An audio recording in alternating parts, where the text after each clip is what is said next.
भर में लोगों से कहना चाहता हूं, कम मेक इन इंडिया।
1 मार्च 1896 को लड़ी गई थी और एडवा युद्ध का बड़ा ही महत्व है इथियोपियाई इतिहास में।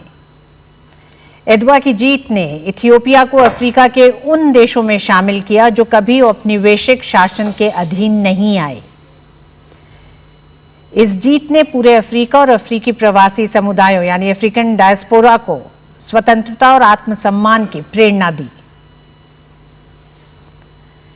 एडवा आज भी पैन अफ्रीकन आंदोलन का एक प्रमुख प्रतीक है।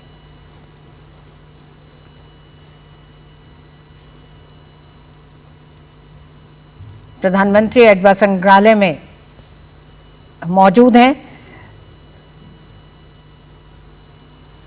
प्रधानमंत्री ने एडवा की लड़ाई से संबंधित ऐतिहासिक दस्तावेज और चित्र देखे। साथ ही इस पूरे म्यूजियम में भी युद्ध में उपयोग किए गए हथियारों और रणनीतियों का विवरण है।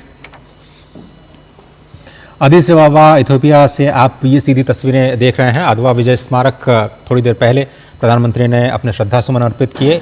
उपनिवेशवाद के विरुद्ध स्वतंत्रता और स्वाभिमान के प्रतीक इस स्मारक पर अपनी श्रद्धांजलि भारत के 140 करोड़ भारतीयों की ओर से प्रधानमंत्री ने वहाँ पर अपने श्रद्धासुमन अर्पित किए और उसके बाद अब वो इस वक्त दौरा कर रहे हैं पास में ही बने म्यूजियम का, जिसमें इस अदवा विजय स्मारक से जुड़ी यादों को ताज़ा करने के लिए, अलग अलग स्मृतियों को ताज़ा करने के लिए ये मॉन्यूमेंट्स के तौर पर ये कुछ वस्तुएं रखी गई हैं। इतिहास में कुछ घटनाएं केवल एक देश तक सीमित नहीं रहती हैं, बल्कि वे पूरी मानवता के लिए प्रेरणा बन जाती हैं। और जिसका जिक्र भी ऋतु जी ने किया कि अदवा का युद्ध जो कि 1 मार्च 1986 को लड़ा गया, एक ऐसी ऐतिहासिक घटना है जिसने न केवल इथियोपिया की स्वतंत्रता को सुरक्षित किया बल्कि पूरे अफ्रीका में और अश्वेत समुदाय को उपनिवेशवाद के विरुद्ध जो संघर्ष का एक आत्मविश्वास दिया।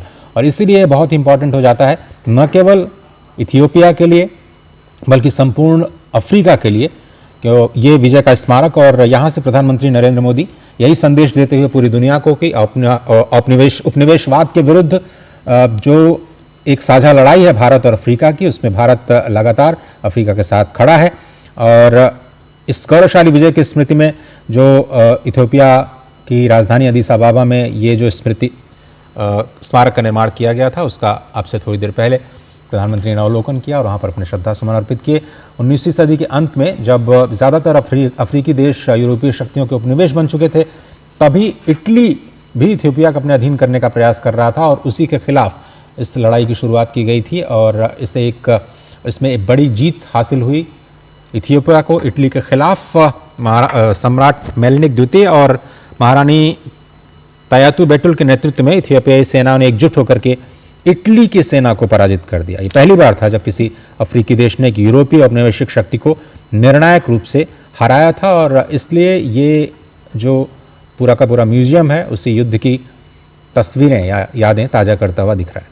जी हाँ, और ये सिर्फ अफ्रीकी कॉन्टिनेंट को ही नहीं प्रेरित करता, प्रेरणा देता है, बल्कि आज के दौर में भी अजय अगर हम बात करें तो आज औपनिवेशवाद भले ही ना हो, लेकिन अपनी सीमाओं से आगे बढ़ते हुए तमाम देशों की संप्रभुताओं को चुनौती देने की जो एक प्रवृत्ति अभी भी कुछ देशों में है, उस लिहाज से भी इस संग्रहालय का बहुत एक बड़ा असर है इन तमाम एक तरह से इन कोशिशों को ध्वस्त करने में। हमारे साथ गुरजीत सिंह जी बने हुए हैं। गुरजीत सिंह जी, आप एम्बेसडर रहे इथियोपिया में, जानना चाहेंगे अदीस अबाबा में स्थित इस म्यूजियम, इस विक्ट्री मेमोरियल को लेकर प्रधानमंत्री ने दौरा किया है, साथ ही साथ क्योंकि दोनों सभ्यताएं इस तरह के संघर्षों से गुजरी हैं, घुटने नहीं टेके, उस उपनिवेशवाद के सामने अपनी संस्कृतियों को बचाने का एक इतिहास है दोनों देशों के ही सामने। ये किस तरह से दोनों देशों के इतिहास को और भविष्य को मजबूत करता है?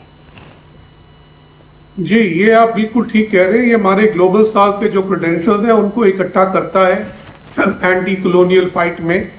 ये 1896 में ये पहली बार थी कि एक अफ्रीकी देश ने यूरोपियन देश को जंग में हराया हो, तो इसका जैसे आपने कहा बहुत बड़ा महत्वपूर्ण है। ये जो म्यूजियम है और ये एडवा मेमोरियल है, ये इतने पुराने नहीं है। जब मैं एम्बेसडर था तो ये नहीं थे। उस समय जब कोई विदेश का लीडर आता था तो उसको नेशनल म्यूजियम लेके जाते थे, जहां पर हमेशा उनकी मुलाकात लूसी के साथ होती थी। लूसी एक स्केलेटन है, एक ह्यूमनॉइड का, जो 3 मिलियन साल पुराना है, और वो इथियोपिया की पहचान है एक तरह से कि इथियोपिया की जो संस्कृति और सभ्यता है कितनी पुरानी है। तो लेकिन ये जो म्यूजियम है ये उनकी नेशनल प्राइड है, बड़ा अच्छा भव्य म्यूजियम बनाया है उन्होंने। और बाहर जो आपने मॉन्यूमेंट दिखाया वो भी नया है, उसके ऊपर अफ्रीकन यूनियन का चिन्ह लगा हुआ है, क्योंकि ये केवल इथियोपिया की नहीं, अफ्रीका की एक इंपॉर्टेंट गाथा है। मैं आपको एक चीज कहना चाहता हूं वहां के पार्लियामेंट के बारे में, क्योंकि अभी प्रधानमंत्री वहां जाएंगे। उनका जो पार्लियामेंट है उसमें भी 2 हाउस है। लोअर हाउस में 547 सदस्य होते हैं, अपर हाउस में तकरीबन 110 सदस्य होते हैं, उसको हाउस ऑफ फेडरेशन बोलते हैं। जब मैं वहां राजदूत था तो कई विदेशी लोग थे जो चाहते थे कि इथियोपिया को बताया जाए कि डेमोक्रेसी कैसे चलती है, और उन्होंने बहुत कोशिश की थी कि इथियोपिया के जो पार्लियामेंटेरियंस हैं उनको कनाडा, यूके ऐसी जगह ले जाया जाए। सारे उनके तैयारियां हो गई थी, लेकिन इथियोपिया के जो स्पीकर थे और उनके जो सदस्य थे उन्होंने जाने से मना कर दिया। उनको पूछा गया क्यों, कहते आपकी जो डेमोक्रेसी है वो हमारे लिए रेलेवेंट नहीं है। तो उन्होंने कहा फिर क्या रेलेवेंट? उन्होंने कहा भारत हमारे लिए रेलेवेंट है, अगर आप हमें कहीं भेजना चाहते हो दिखाने के लिए तो हमें भारत लेके जाइए।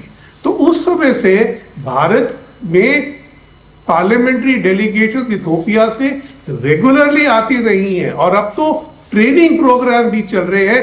जो 2 साल पहले भी 50 MP इथियोपिया से आए थे एक ट्रेनिंग प्रोग्राम के लिए। तो मैंने सोचा मैं आपको ये दिलचस्प बात बता दूं। जी राहुल मिश्रा जी, किस तरह से आप देखते हैं इस पूरे प्रधानमंत्री की इस पहला जो इवेंट है आज का, हालांकि वो संसद को संबोधित करेंगे उसके बाद, लेकिन उससे पहले जो ये आप स्मारक का आप देख रहे हैं, अदवा स्मारक, उसका अवलोकन, और उसके बाद इस म्यूजियम के जरिए पूरे विश्व को ये संदेश देना कि भारत उपनिवेशवाद के खिलाफ जो संघर्ष है अफ्रीका का, उसके साथ खड़ा है। जी बिल्कुल, उपनिवेशवाद के और जो नौ उपनिवेशवाद है उसके खिलाफ भारत अपनी मुहिम छेड़े हुए है, और दुनिया के तमाम देशों के साथ, खास तौर से ग्लोबल साउथ के देशों के साथ ये एक फिर से एक रिकनेक्ट की अप्रोच है कि हम दुनिया के जो भी ताकतवर देश हैं, वो चाहे आर्थिक तौर पे या सामरिक तौर पे या सीधे इन्वेस्टमेंट और इंफ्रास्ट्रक्चर डेवलपमेंट के बहाने जो कोशिशें कर रहे हैं नौ उपनिवेशवाद की, उसके खिलाफ हम खड़े हैं और उसके खिलाफ हम साथ हैं। लेकिन साथ ही साथ मुझे लगता है कि एक बहुत महत्वपूर्ण चीज ये भी है जो प्रधानमंत्री की इस म्यूजियम विजिट से साफ दिख रही है कि भारत और इथियोपिया पुराने कल्चरली बहुत स्ट्रांग देश है, सिविलाइजेशनल स्टेट है भारत। इथियोपिया का भी बहुत बड़ा और बहुत ही रिच इतिहास रहा है, और दोनों देशों की जो अपनी स्वतंत्रता संप्रभुता को लेकर के जो कमिटमेंट है वो भी इसमें हमें दिखता है कि इस चीज को भी हाईलाइट करने की कहीं ना कहीं कोशिश हो रही है कि इन दोनों देशों का जो समृद्ध इतिहास है, एक गौरवपूर्ण जो उनकी जो पृष्ठभूमि है वो बहुत महत्वपूर्ण है। और एक बहुत ही दिलचस्प पहलू ये भी है कि इथियोपिया, जब पहली बार ग्रीक लोगों ने जब भारत को देखा तो उन्होंने कहा कि ये पूर्वी इथियोपिया है। तो इथियोपिया के रेफरेंस से हमें यूरोप ने एक जमाने में देखा था, और वो बहुत महत्वपूर्ण है क्योंकि हम लोगों के, भारत और इथियोपिया दोनों के ही जो सांस्कृतिक पहनावे के तौर पे, मैं एंशिएंट टाइम्स की बात कर रहा हूँ, पुराने ज़माने में जो खाने पीने के ढंग थे, जो कल्चरल और सोसाइटल जो एस्पेक्ट्स थे, उनमें इतनी समानता है। लोगों के पहनावे के साथ साथ उनकी अपीयरेंसेस में भी इतनी सिमिलरिटी थी कि यूरोपियंस ने सोचा कि ये इथियोपिया एक देश है हॉर्न ऑफ अफ्रीका में, और भारत जो है वो ईस्ट इथियोपिया है। तो इससे पता चलता है कि दुनिया कैसे हम भारतीयों को और इथियोपिया के लोगों को ट्रेडिशनली देखती रही है, और कैसे इन दोनों ही देशों में एक कनेक्ट है। और ये कनेक्ट सिर्फ पिछले 50 सालों में 70 सालों में नहीं बना है, जैसे कि पहले आप भी ये बात कह रहे थे कि भारत और इथियोपिया की